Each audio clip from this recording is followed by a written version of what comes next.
եկաք տաղավար և ինչպես սպասվում էր, մինչև հասնում եք տաղավար, բավականին երկար մի ժամ ճանապարհ եք անցնում, ինչի, որովհետև հենց մեր երկրում թեթև անձրև է գալիս, անմիջապես երթևեկությունը կաթվածահար է լինում և սա նաև պայմանավորված է այն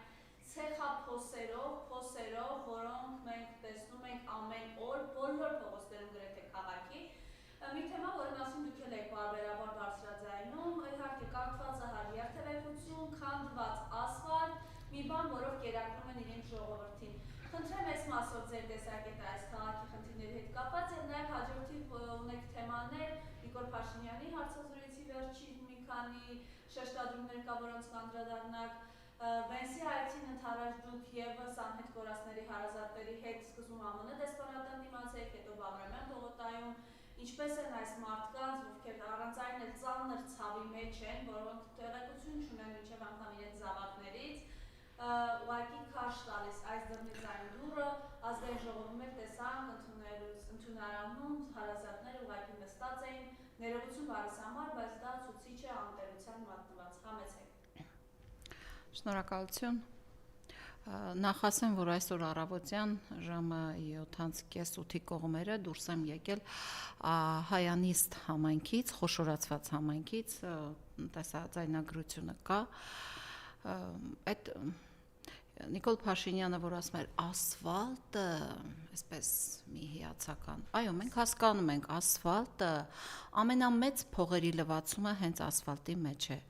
Հիմա դիմում եմ Հայանիստ խոշորացված համայնքի ղեկավարին,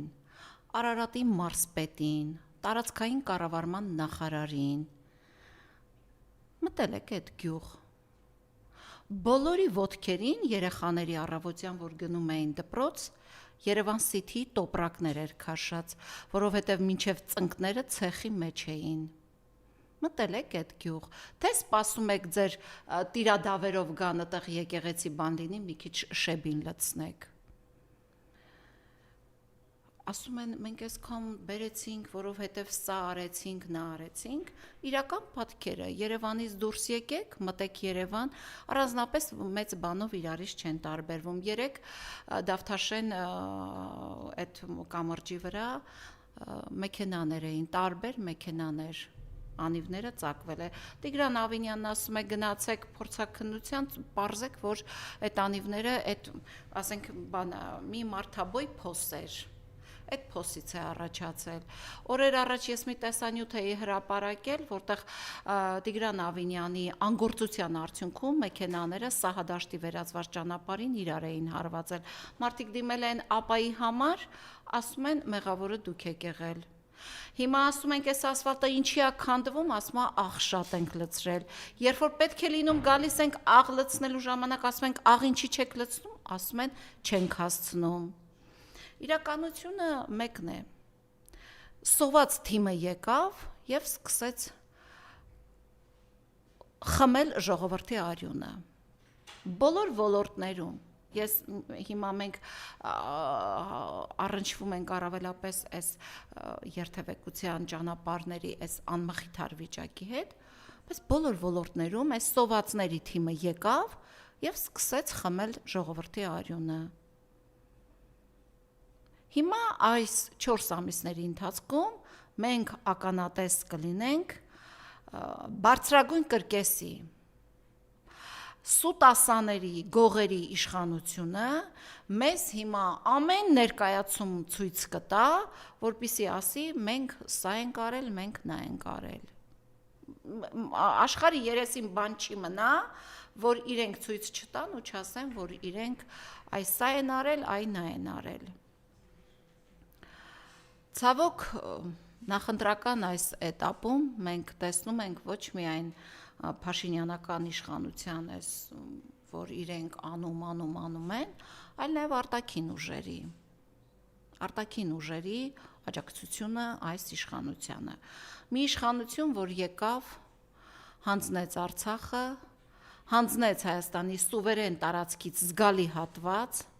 հիմա էլ թուղթ է ստորագրվում Սյունիքի այդ թրիփ ճանապարհի օկուպացիայի հարցը լուծելու, ահավոր արտագաղթ, սով, Հայաստանը, այո, հայտնվել է Հայաստանի բնակիչը այսօր սովի ճիրաներում է։ Դուք մեզ լափելով ձեր գլխում հաղթահարեցիք աղքատությունը, բայց Հայաստանում կես միլիոնից ավել թոշակառու այսօր սովի մեջ է ապրում։ Քիչ առաջ բանկերից մեկում կանգնած էի հերթում, մի տարեց կին եկավ, մոտեցավ, խոսեցինք։ Ասում է, ինչ անենք։ Ոչ ցրտին ենք դիմանում, ոչ սովին ենք դիմանում, սա ձեզ եմ ուղում։ Եվ այդ տիկինը, որ 2021-ին դուք խափեցիք իրեն, թե կգաք իր կարգավիճակը կբարելավեք, այսօր ձեզ 3 մատի կոմբինացիա էր ցույց տալիս։ Թե ձեզ կընտրի,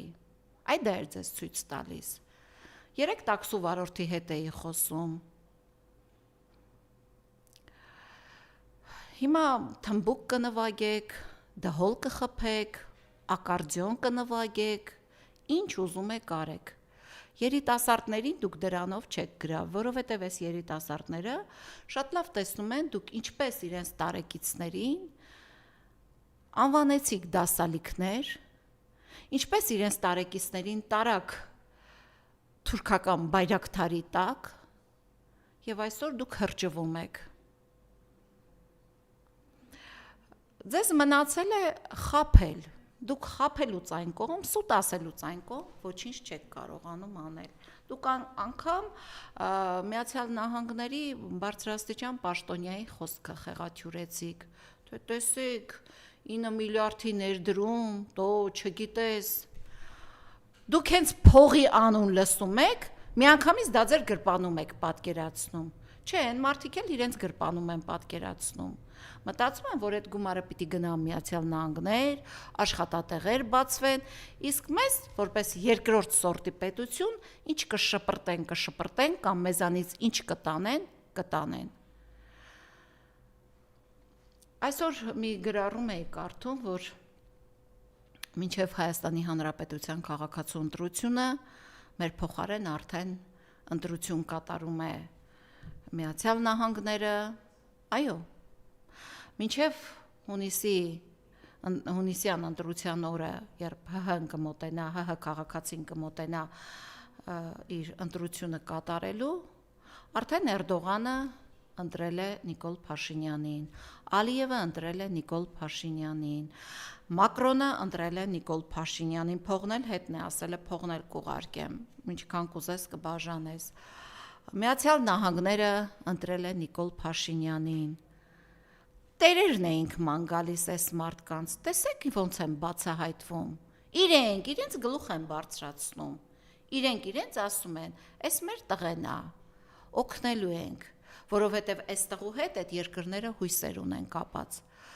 Հայաստանի Հանրապետության քաղաքացու հույսը վերացել է, դուք չեք, դուք չկաք,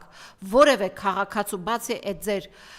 բանդայից, որևէ քաղաքացու հույսի մեջ դուք չկաք, ձեզ բացակա են դրել։ Հարգելի Մարիամը, դուք ասում եք ակցիաներ եւ այլն։ Երբեմն այդ ակցիաները նաեւ մտածում ես բարձրաձայնենք, բայց երբ որ տեսնում ես այս տղայի տերերը գալիս են, այս տղային մի լավություն էլ անելու, գնալու, հետո մեր ժողովրդի կաշին քերթելու համար, ակամայից ասում ես, լավ էլի, ինչի, օրինակ, ես խորապես վրդովված ու վիրավորված եմ, խորապես, երբ որ Միացյալ Նահանգների այդ կարգի բարձրաստիճան պաշտոնյան որոշում է այցելել իր հարգանքի տուրքը մատուցելու 1.5 միլիոն հայերի հիշատակին, հետո պարզվում է, որ նա վիրավորում է այդ 1.5 միլիոն հայերի հիշատակը, ուղղակի ջնջելով այդ գրառումը իր էջից։ Եթե դա լիներ օրինակ հոլոկոստի զոհերի հիշատակի հարգում, ես չեմ կարծում, որ DJ Vance-ը այդպես կվարվեր, բայց քանի որ խոսքը վերաբերում է հայ մարդու հիշատակին, այո, այդպես վարվեցին։ Մենք պետք է այս ամենից ուղղակի մենք պետք է հետևություններ անենք։ Ուղղակի հետևություններ։ Երբ պետք է ասում են իրենք քրիստոնյա են, հին քրիստոնյա, չէ՞ որ Հայաստանում հալածվում էին քրիստոնյաներ։ Գուցե եւ օրակարգում չկար հանդիպելու ամենայն հայոց կաթողիկոսին, գուցե եւ նման մտադրություն չկար, բայց չէ՞ որ դու եկել ես մի երկիր, որտեղ ոչ միայն սրբազաներ են հալածվում, այլ մի ամբողջ քրիստոնեական եկեղեցի այս իշխանության արշավի դեմ է կանգնած։ Ասում ենք խոսեք մեր գնացեք Բաքու խոսեք մեր գերիների մասին։ Մենք գոնե այդ պրոտոկոլում իրենց այդ չտեսանք այդ, հետո մամուլի ռելիզներում իրենց տարածվեց, որ Բաքվում ձերբակալվածների մասին խոսվել է։ Փոխարենը Բաքվում դուք խոսել եք, դուք մեծ պայմանագրեր եք կնքել Ալիևի հետ։ Ռազմական, դուք Ալիևի բանակը տարածաշրջանում համարել եք ամենամարտունակ բանակը։ Այո, այդ մարտունակ բանակը, որքան էլ որ դա մարտունակ չէր ձեր օգնությամբ էր Թուրքիայի, Անգլիայի եւ մյուս համատեղ ջանքերով 5000 հայ տղայի արյուն հեղեց ու 150,000 արցախահայերի էթնիկ զտման ենթարկեց, այդ մասին 0 բառ։ Այ ես հիշում եմ, նորից հիշեցնեմ, որ Միացյալ Նահանգների դեսպանը Կորնիձորում այդ բռնագաղթի պատմական այդ գաղթի օրը այդպես էլ համարձակություն չունեցավ ասելու, որ Արցախում էթնիկ զտում է տեղի ունենում։ Օրեր առաջ Վենսից մարդու իրավունքների պաշտպանության մեծ մի կառույցի ղեկավար խորհրդարանում էր։ Խոսում են անհետ կորածներ ունենք, Հայաստանը այսօր հումանիտար հարցերում ճգնաժամ է ապրում, բռնի առևանգվածներ ունենք, արտաշիրիմում պահանջողներ ունենք, գերիներ ունենք եւ ի վերջո ունենք 5000 տղա զոհված, ունենք 10,000-ից ավել հաշմանդամ դարձած տղաներ։ Որտեղ է ձեր իրավունքը։ Այդ ինչ իրավունք է, որ մենք չենք տեսնում։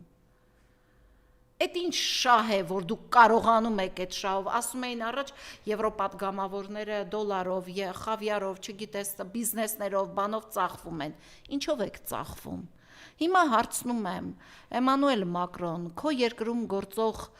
կառույցները մարդու իրավունքի գծով, որ գալիս են Հայաստան, գալիս են այստեղ ում իրավունքը պաշտպանելու, Փաշինյանի,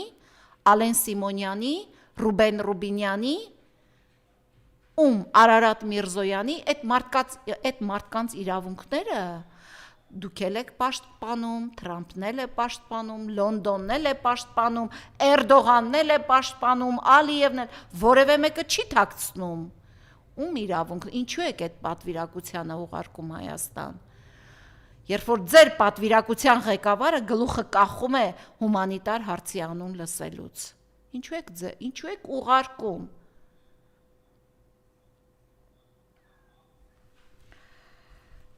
Եվ ընդհանրապես Հայաստանում այսօր Նիկոլ Փաշինյանի իշխանավարման արդյունքում մենք ունենք հազարավոր խնդիրներ։ Երբևէ հարցնում եմ ձեզ, Ալեն Սիմոնյան, Նիկոլ Փաշինյան,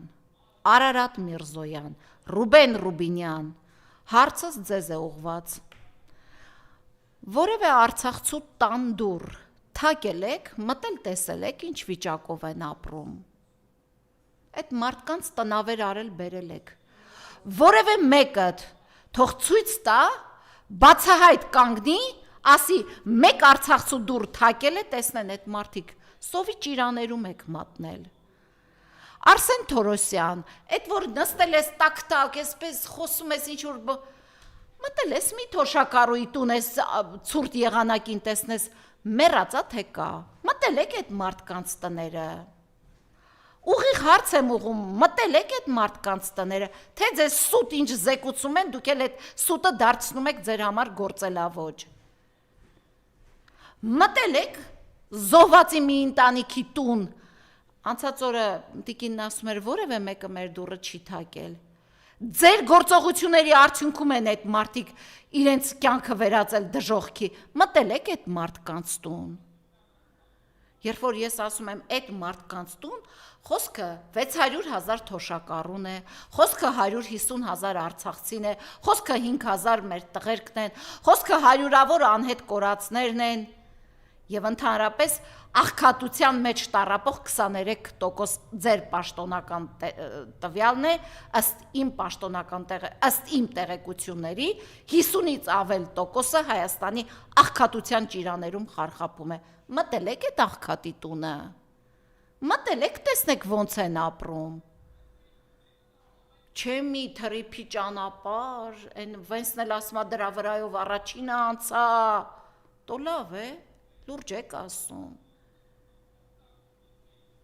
Այստեղ գալիս եք այսպես մեծ խոսում եք, մի 80 ավտո գցել էիք դեմը գորգնել ոտքերի տակ, ինչ տվեց ձեզ։ Բացի Նիկոլ Փաշինյանի այն վստահության քվեից, որի մենք հունիսին թիկունքդ կանգնած ենք տղա ջան, ինչ տվեց ձեզ սիրելի ժողովուրդ։ Մեկն ու մեկդ կարող է ասել այդ փոխնախագահի այցը մեզ ինչ տվեց։ Բացառությամբ այն խայտարակ այդ պրոբկաներից այդ օրվա այդ որ մինչև 12-ը տուն չէին կարողանում հասնել, որևէ մեկը կարող է ասել ինչ տվեց։ Ինչ տվեց։ Այստեղ Ալեն Սիմոնյանը այստեղ ասում էր մի զանգ, բան դիմում եք Եվրոպային բրծեք, փողն ուղարկեք այստեղ հիբրիդային պատերազմա։ Բա գնալուց Ռուսաստան գնալուց առաջ ասում ես ինչ պատերազմը լավ բառ չի, եկեք անունը հարձակում դնենք։ Բա ստեղ էլ ասում եք եղբայրաբար ռուսների հետ։ Այդ կտերը կգնաք ձեր թիմի հավերին կտակ։ Ժողովուրդը եւ ձեր կտերին է լավ տեղյակ, եւ ձեր կուտը ուտող չկա այլևս։ Եվ այս ֆոնի վրա քաղաքական կոնկրետ զարգացումներ են տեղի ունենում այս ընթացքում, արդեն մենք տեսնում ենք ուրվագծվում են քաղաքական ուժեր, որոնք հայտարարում են, որ մասնակցելու են խորհրդարանական ընտրություններին, եւ մենք այս ամեն ինչի մեջ տեսնում ենք այս իշխանության թփրտոցը։ Բարիս ուղիղ իմաստով թփրտոցն ենք տեսնում։ Մեկը մի բան ասում է, հետևից գրում են։ Մեկը մի ամբողջ թիմ ֆաս հրամանա տրվում ու այդ թիմը մտնում է եթեր։ Մեկը ուզում է ասի իրանց դավաճանության մասին, մեկը տեսնես մի նոր քրեական գործ ավելացավ, կարվեց, կարկատանը դրվեց, ուղարկվեց համապատասխան տեղ։ Այնինչ արվել է, ինչի մասին որ խոսենք, ես կարծում եմ, որ Հայաստանի Հանրապետության յուրաքանչյուր քաղաքացի իր կաշվի վրա շատ լավ զգացել է։ Մենք տեսել ենք այս իշխանության գողությունը բոլորիս բյուջեից, որը մինչև հիմա շարունակվում է, մենք տեսել ենք այս իշխանության սուտը, կեղծիքը, մենք տեսել ենք այս իշխանության բերած արհավիրքը,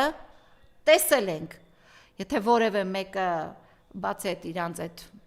բանդայից կկանգնի կասի, որ չի տեսել, Աստված իր հետ, տեսել ենք, ես շատ եմ մարդկանց հետ խոսում, տաքսի նստում եմ, խոսում եմ, տրանսպորտ նստում եմ, խոսում եմ, բանկ եմ մտնում, խոսում եմ, անդադար խոսում եմ, իմ ասելիքը, գիտեք ինչն է, որ սթափվենք, թրքահապատակ իշխանությունը երրորդ ժամկետ Հայաստանում չի կարող ունենալ։ Ուղղակի չի կարող, դա աններելի կլինի։ Եթե մենք չենք ուզում հունիսի 10-ին Հայաստանը ներքաշել պատերազմի մեջ, ուրեմն պետք է այս իշխանությանը գնալ ու ոչ ասել։ Ես սա մինչև հունիս ամիս ձեզ ասելու եմ, ձեզանից խնդրելու եմ, ձեզ